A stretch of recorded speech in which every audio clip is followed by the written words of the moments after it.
எங்களுக்கெல்லாம் ஒரு பெருமிதமும் திமிரும் இருக்குடா. என்னடா என்னங்களை சொல்ல முடியும்? புறம் பேசுவ, அவதூறு பேசுவ, பொய்யை பரப்புவ, கட்டமைப்ப, வேற என்ன பேசுவ நீ? திரள் நிதி திருடர்கள். திரள் நிதி திருடன் இவ்வளவு நாள் சொல்லிக்கிட்டு இருந்தவன் யாரு? திருட்டு நிதிக்காரன். இப்ப சொல்ற ஐயோக்கியப்ப யாரு? பிளாக் டிக்கெட்காரன்.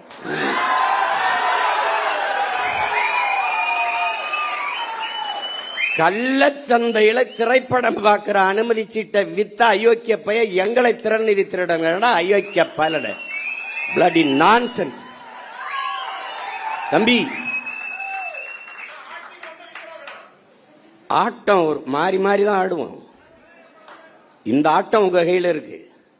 உங்க காலில் இருக்கிற பந்து ஒரு நாள் எங்கள் கால்களுக்கு வரும். பார்த்து ஆடணும்.